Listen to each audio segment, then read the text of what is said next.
Hey folks, today there's going to be a lot to cover because there's a lot going on. And I want to start with something that I've been seeing in the comments of my recent videos, especially the one where I called out J.K. Rowling for her acephobia and her continued transphobia. There's been this pattern, and it's been going on for a long time, not just in my videos, but all across social media, of people responding to injustice by saying, well, what about this other thing? That's worse. Or why talk about this when there are people dying and starving somewhere else? It's not that those issues don't matter. They absolutely matter. But that kind of whataboutism doesn't actually help anyone. It just shuts people down. It pits pain against pain like it's some kind of competition, and it turns compassion into a zero-sum game. So let's make one thing clear. You don't need to downplay one group's suffering to uplift another. You don't need to invalidate someone's experience to make your point. And you certainly don't need to turn around and attack someone for raising their voice just because they're not speaking about the exact issue that you want them to. Because right now, there are so many issues that all deserve attention. Let's talk about some of them and discuss how each of us can help the best way that we can. And on this journey, one more love unraveled. I finally learned to love me for me.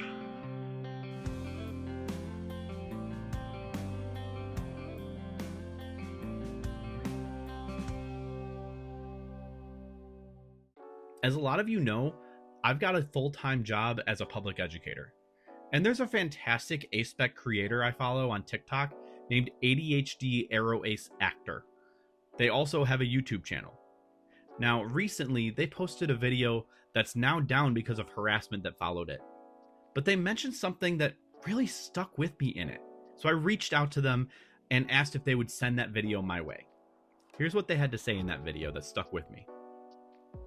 One day, this is just going to be a chapter in a history textbook. Just a chapter that kids have to study. No one's going to remember being here. They're going to get the facts, they're going to get what happened, but they're not really going to know how it felt to be here. To just watch as it all happens. And all this is just going to become a study guide eventually. They say never forget 9/11, never forget the Holocaust. We can never forget this. That quote really hit me hard. Like I just said, I'm a public educator. I teach 6th grade English. I start every year with a fresh batch of 11-year-olds. And only a few weeks into every school year comes one of those anniversaries that they just mentioned. 9/11. My students weren't alive then. They've only known a post-9/11 world.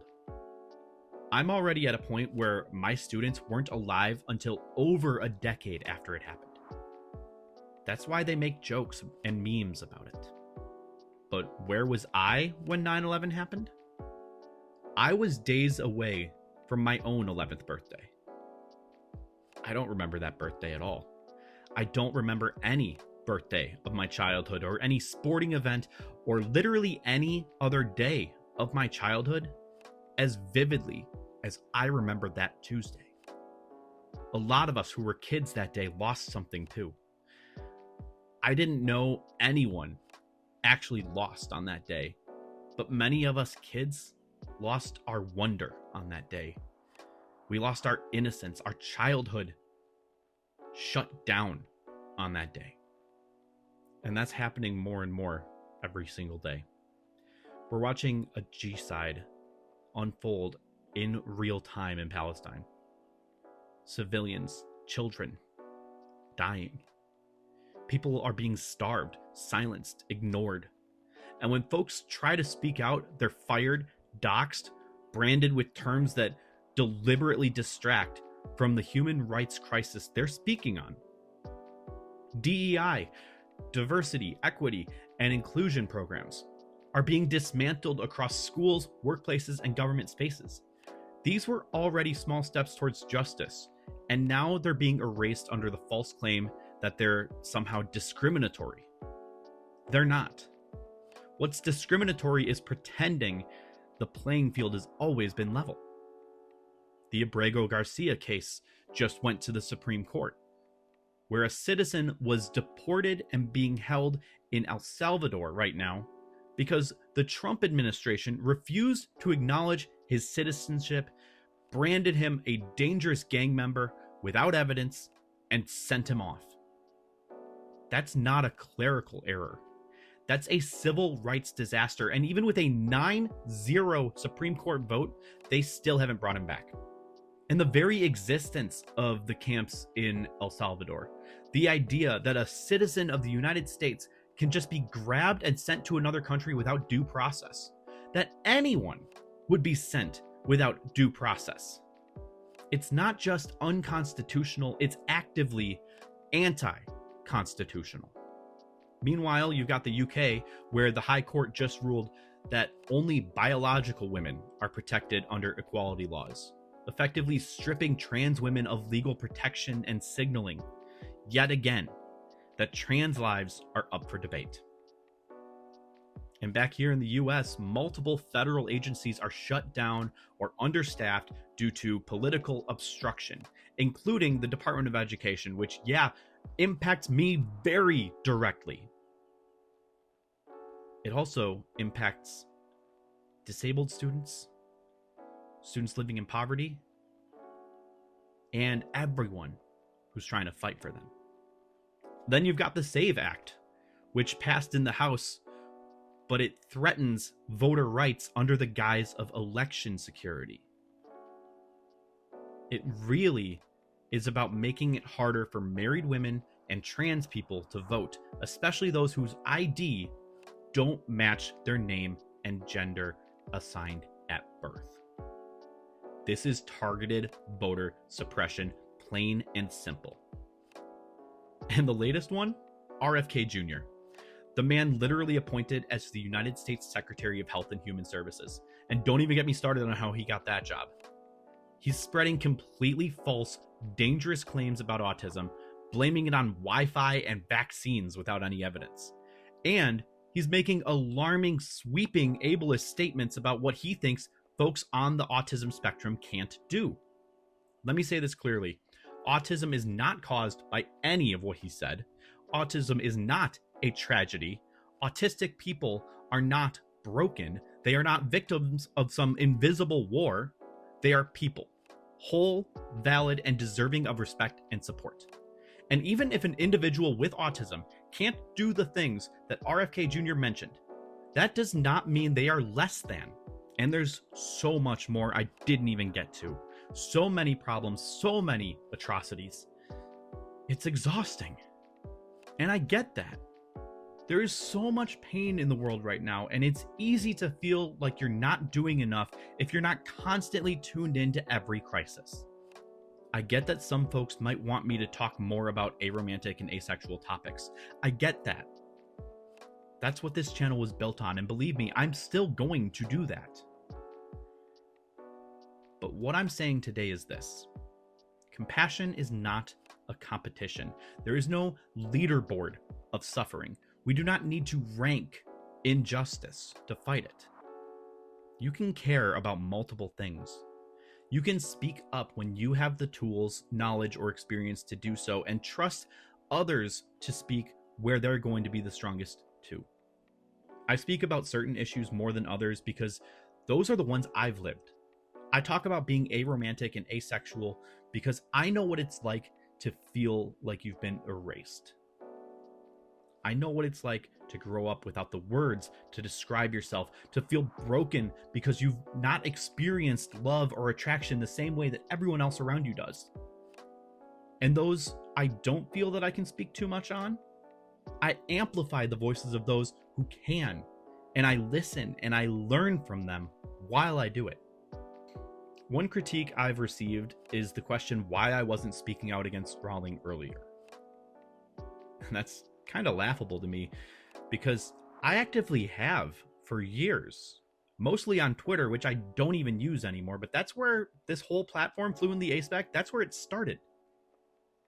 And since that's where she does most of her hate posting, I'm not seeing it as often because I'm not there anymore. but I've always spoken out against her anti-trans rhetoric both online and in my personal life.